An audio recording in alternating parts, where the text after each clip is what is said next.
right? Except those things that related directly to Potiphar himself. He was to take care of all those things, to manage Potiphar's household, you might say. What responsibility does a manager have?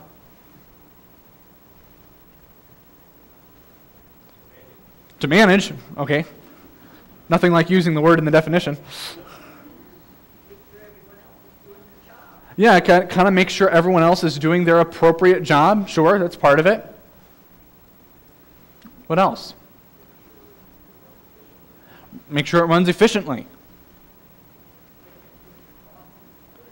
Protecting their boss's goods, because to shepherd or steward or manage in a caring way the church of God, which he purchased with his own blood. In this passage, it's not necessarily talking specifically about ministers of the gospel being managers or stewards of the church, but specifically of the message of the church. Does that make sense? He doesn't say here that they're to be stewards of the people of God here, where it does in Acts, but it says that they're to be stewards of what? The what of God? The mysteries of God. In the New Testament, we describe a mystery as something that has been hidden in times past, but now revealed by God. What's been hidden in times past, but now that Paul is proclaiming all over the known world, that has now been revealed? We call it the gospel, right? The most fundamental piece of the New Testament, the gospel message. The New Testament really tells us what the gospel is and tells us how to live in light of that gospel and in the hope of Christ's second coming. So this is the mysteries of God, and gospel ministers are given stewardship of those things. They're to manage the forthgoing of biblical teaching, especially the gospel, we might say. They're to manage the forthgoing of that teaching, of that instruction, of that message. So this is what ministers of the gospel are to do. Now, he's trying to describe the way the church in Corinth should be thinking of us, okay? And his us there most specifically includes himself, Peter, and Apollos, right? Do you suppose that these men all thought of themselves as servants of Christ? Yeah, I think so. Do you suppose that each one of these men thought of themselves as a steward or a manager of the forthgoing of the gospel message? Yeah, I think so. That's why they were going around preaching, because they took that responsibility seriously. So this is how they think of themselves, and so there is some correct thinking on their part about who they are. And what Paul's trying to do is he's saying, the church in Corinth needs to get on board with the reality of what ministers of the gospel are and how they are described, not even necessarily just by ourselves, but by God, and how God sees us as his servants, as his slaves, as his stewards of the things that he has entrusted to our care.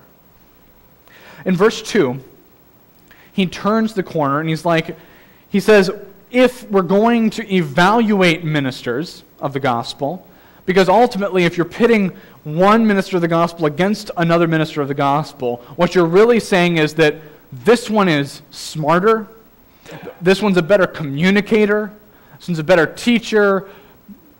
We're ranking them, aren't we? We're trying to evaluate them to some degree. At least the church in Corinth was. And so he goes on a task of showing the church in Corinth what evaluation of the ministers of the gospel should look like. He says in verse 2, moreover, it is required in stewards that one be found what? Faithful. It's an interesting word, isn't it? Faithful.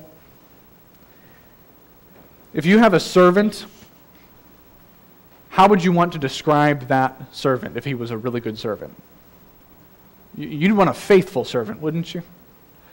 If you owned a small business and you hired a manager to manage your small business, you would want a man that was faithful in doing that and accomplishing those daily tasks to see that the business does well. And so ministers of the gospel must be found faithful. You know, the world today ranks success in many, many different ways. And many times, the way the world ranks success can creep into the church and into our thinking.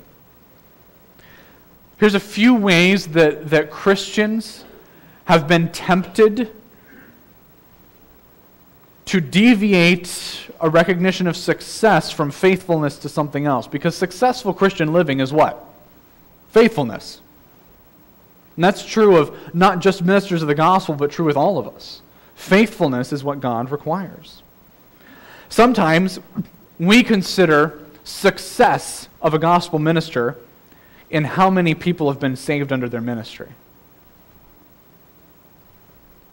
You ever heard a gospel preacher that almost seems to propagate himself under this kind of success talk, saying, thus far in my life, I've had this many people saved under my preaching? Is that success? The world would say that's success because that's more people following him. But ultimately, does it matter how many people got saved under his ministry? What ultimately matters is that God is getting glory. And certainly it does matter that there are more people being saved in order to give God glory, but the fact that it happens under his particular ministry really makes no difference in the grand scheme of things. What matters for him and his ministry is his faithful proclamation of the message, a faithfulness, not numbers saved. Sometimes we can get off track, and there's ministers of the gospel who have been sidetracked to view another element of success. They viewed success in how much money can be raised. You can think of probably a few pastors that are very well known that might fall into this category. Think of people on TV. You ever heard of someone selling hankies? The hanky that's been blessed. And if you'll call in and donate this much money, we'll send this to you. And if you'll pray this prayer with this hanky, then it'll do great things for you in your life. That's stuff that really happens.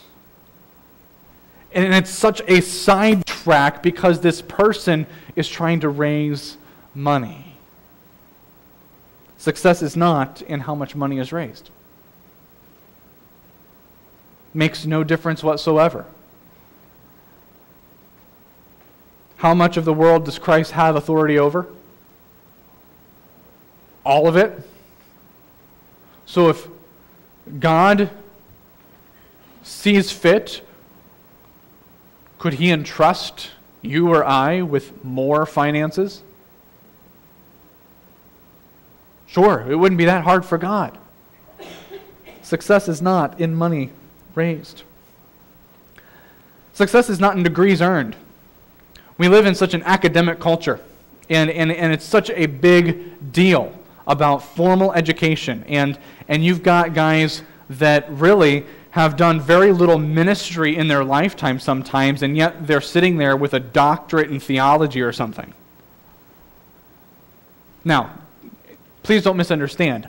I'm a student of formal education. I'm not bashing formal education. What I'm saying is that just because someone has a lot of degrees doesn't mean they're a successful minister of the gospel. That's not the mark of success. And sometimes we get sidetracked and we think it is. And it's not. It's not in numbers saved. It's not in money raised. It's not in degrees earned. It's not in books written. You know, boy, if you're going to be a successful minister of the gospel in today's age, write a book. And then have someone really good at editing edit it so that it makes it easy to read, so it gets passed around a lot. But you know, some of the most successful gospel ministers are people that you and I have never heard of because they've never written a book. Maybe there wasn't mass numbers of people that they preached to in their lifetime. Maybe they didn't raise a lot of money, but they were faithful. Success isn't even in sphere of influence. Sometimes we think of famous preachers that have the opportunity to preach the gospel message to thousands and thousands of people. The amount of people that you're preaching to makes no difference unless the message is the faithful message of the Word. It's faithfulness. Success is not in any of these things, but is in faithfully proclaiming Jesus Christ and His gospel. That's where success lies. It's faithfulness in the things that God has given for His servants to do. Faithfulness in the things that God has given His stewards or managers to manage, to entrust to them to distribute out the teachings of the Word and His gospel. In verse 3, we find that Paul addresses a fallacy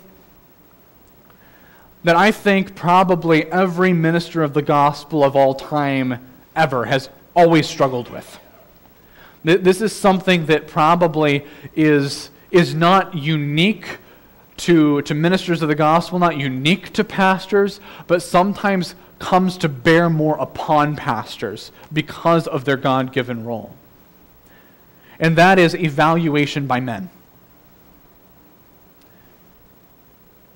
In verse number 3, he says this. Paul says, "But with me it is a very small thing that I should be judged by you or by a human court." It's a very small thing to me that I should be judged or evaluated by you or by a human court. When he says you, who is he talking to? The church. If he says, it's a very small thing to me what your evaluation is of me to the church in Corinth, how do you suppose that would make the church in Corinth feel?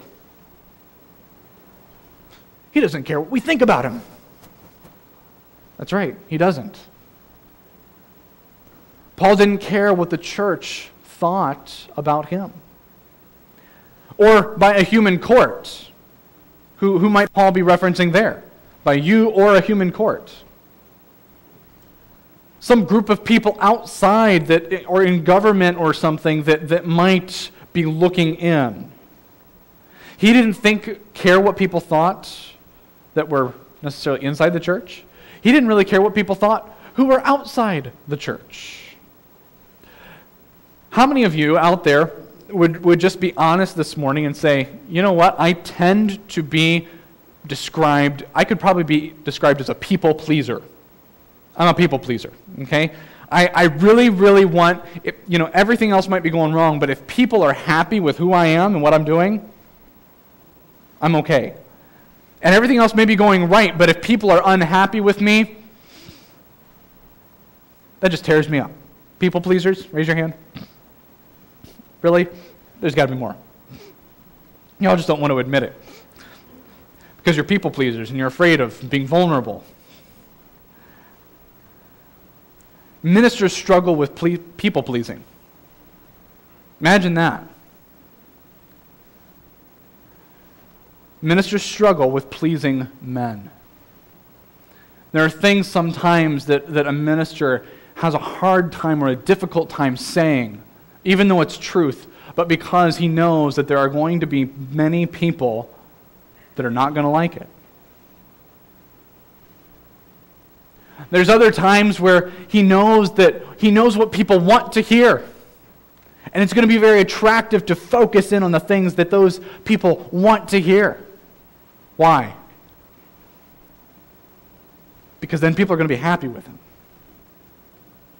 You see the danger in having that focus of people pleasing? And Paul addresses it here. And he gives a great example, and he says, you know what? I don't care what you all think. I don't care what the unbelievers outside the church think either. I just don't. It's a very little thing to me.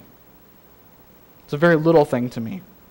Because faithfulness of a minister cannot be evaluated by men because are they his master? No. Who is the master of the servant of God? I just said it. Who's the master of the servant of God? God, not men. Who gives the instructions on how to manage the mysteries of God? God does, because he's the one that has given them to the manager to be managed. At the end of verse 3, he gets a little bit, it becomes surprising here, and he says, in fact, I do not even judge myself. You find that odd? Most of the time, when people try to put off people-pleasing, okay? We had a number of people say that they're people-pleasers here. How many are self-pleasers? Now nobody wants to raise their hand because now you're really throwing us under the bus. We're all self-pleasers. And typically when we start to try to combat the idea of people-pleasing, we say, I don't care what you think and I don't care what anybody thinks. Who do I care about the evaluation? I care about what I think of myself. And as long as I'm happy with myself, I don't care what anybody thinks. That's typically the way a human mind or a human person would try to combat the idea of being swallowed up by fear of men or swallowed up by trying to please people. They try to be happy in themselves. They try to be successful by their own evaluation. And yet Paul here first says that he's not going to fall to pleasing people, and then he's not even going to fall into the category of trying to evaluate himself, and he's not going to lean on that to help him stay away from pleasing people. See, many learn to ignore the criticism of men by leaning on self-approval. And all people think highly of themselves. How many of us think that I'm probably the most lousy person in this room right now? Most of us probably think there's at least one other person more lousy in this room than I am, okay? We tend to think that if we all lined up on the scale of successful lives or relatively pleasing to God, we tend to think of ourselves as all being at least on the top 50% of the scale, right? Except if we're all on the top 50% of the scale, then we're not. Does that make sense? If 100% is 50%, something's wrong. But that's the way we tend to think of ourselves. We always think of ourselves very, very highly. John MacArthur says it this way: we all look into rose-colored mirrors. You heard of someone wearing rose-colored glasses? He says, we all look into rose-colored mirrors. We all interpret everything about ourselves as good as we possibly can. We all do that. Our opinion of ourselves, though, is just as flawed as the opinion of those looking at us from the outside. If it's true that the church in Corinth would have a flawed evaluation of Paul, and if it is true that the human courts on the outside of the church may have a flawed evaluation of Paul, isn't Paul just as human and fallible as those two groups of people? Yeah, he is. And it is just as true that he may have a flawed evaluation of himself even. And so he says, I'm not going to go there. I'm not even going to lean on my own self-evaluation. Now, there's a couple dangers in doing that Paul stays away from, and he addresses those in verse 4. He says, for I know of nothing against myself, yet I am not justified by this, okay? He's saying that he has a clean conscience before God. He's not saying that, well, I don't have to evaluate myself, so just because I think I'm doing something wrong doesn't actually make it wrong, so I'm just going to keep doing it. He's not intentionally violating what he believes to be sin. He's not intentionally going out and doing things that are wrong, saying, you can't tell me what to do, and I'm not even going to tell me what to do. I'm just going to do what I feel like and see what happens. No, he's saying he's living with a clean conscience before God. He's saying, I have nothing against myself. I don't see anything in my life that needs to be altered or changed or more surrendered to the Lord. I'm following the Lord as best I know how. I have that clean conscience. And so we ought not to live in known sin thinking that we condemn ourselves falsely. Just because we don't have a perfect evaluation of ourselves is not a reason to go and live in known sin. We should live with a clean conscience before God, just as Paul says he is doing. However, we ought not to lean on our clean conscience as if that is the measure by which we will be judged before God.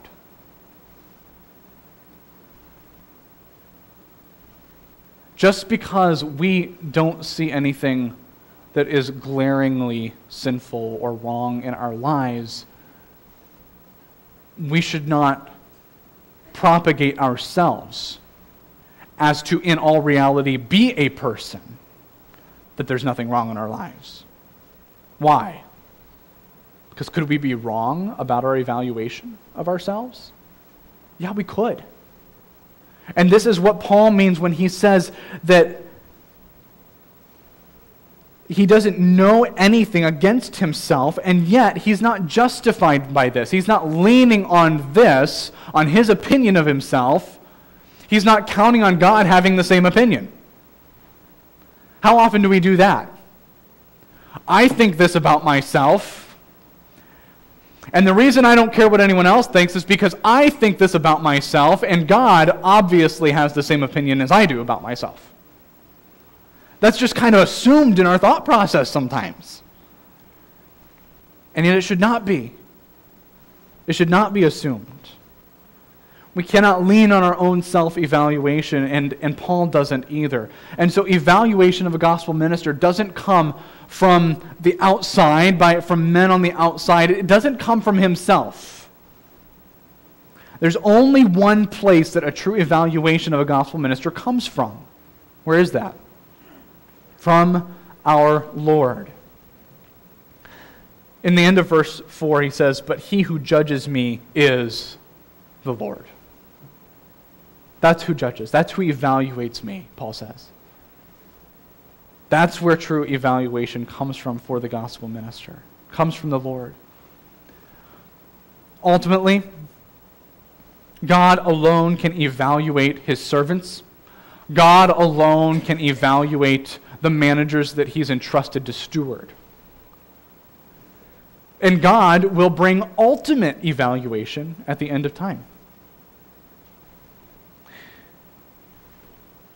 Should we speak as if we have the final word? Who has the final word on everything? God does. Can we see all things? Do we have the perfect perspective?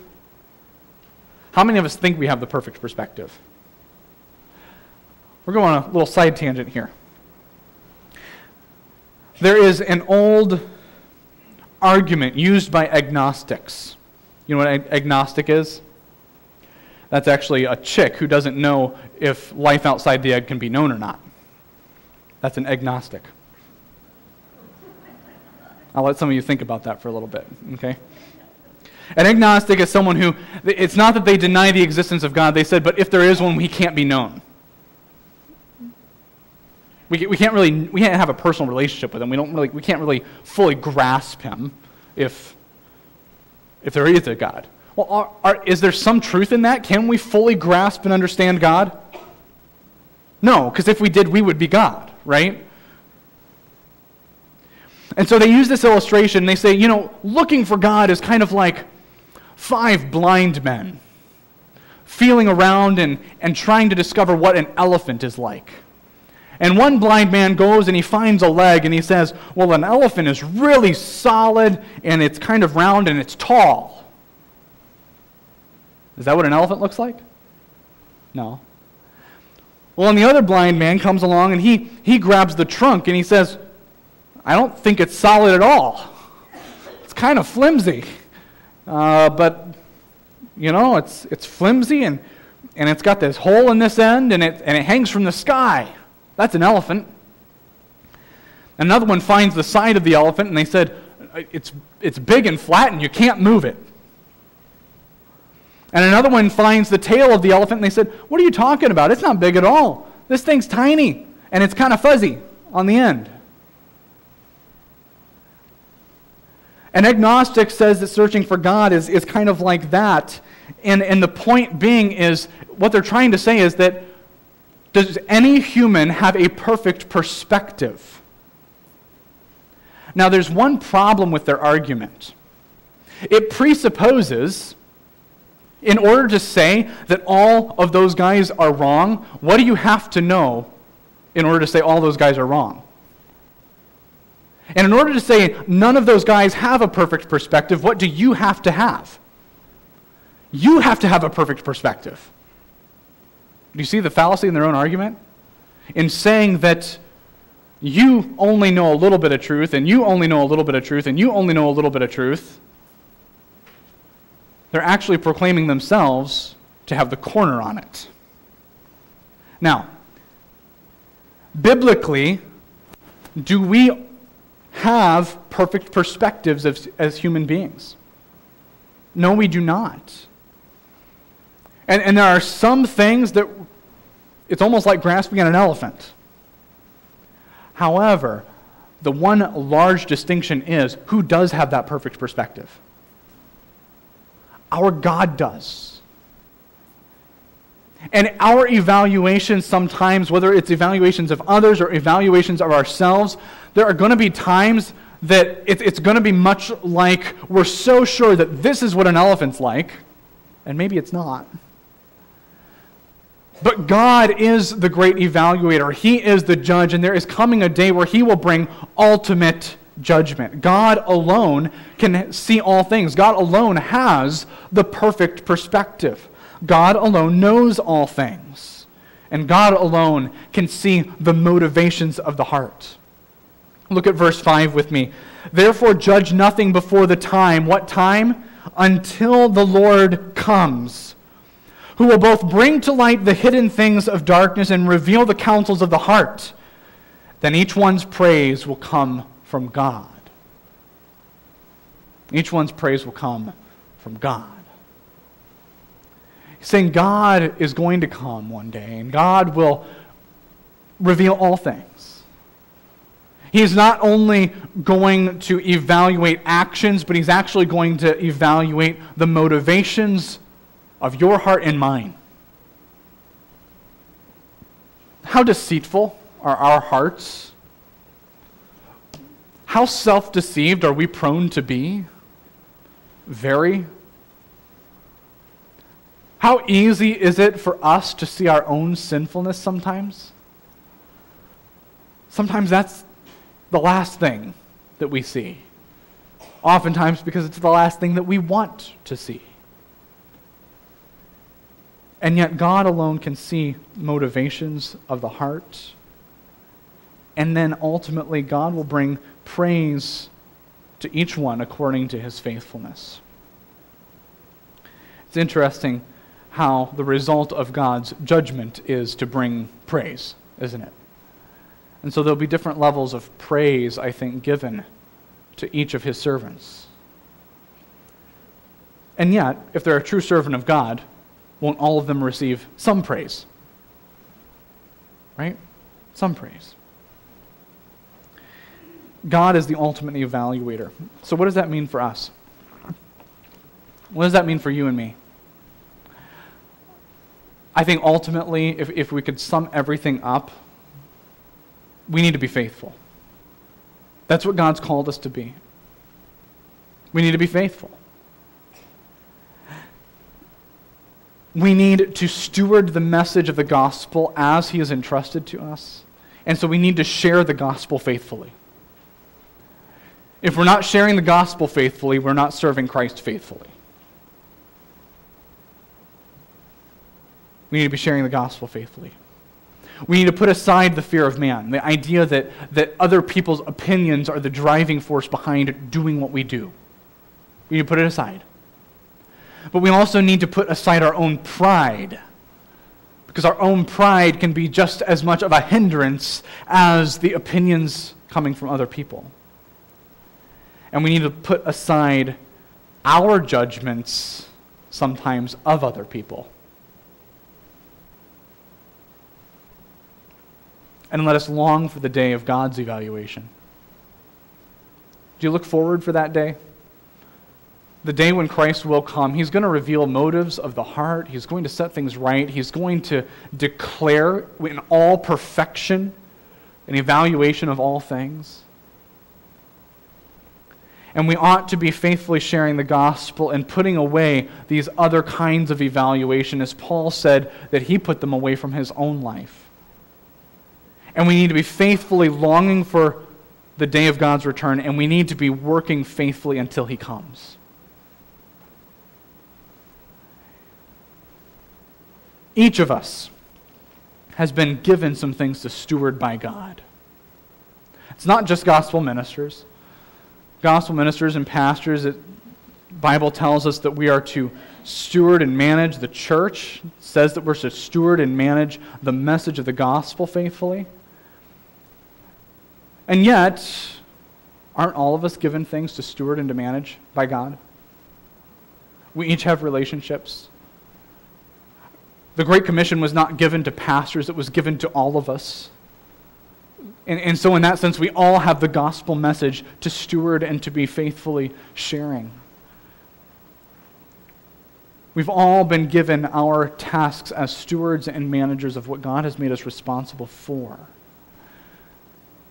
How is God going to find you working on what He's called you to do when He comes? Are you going to be that faithful servant, that faithful manager, working tirelessly? Numbers is not the point, but if there's a way to get the gospel to more people, should we do it? Absolutely. But the faithfulness doesn't come in convincing men to get saved. The faithfulness comes in faithfully presenting the gospel message. There's a faithfulness that we all need to be striving for. And I don't think any of us have reached the peak of what faithfulness God ultimately would require of us.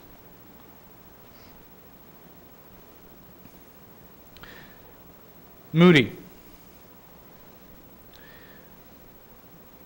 The world does not know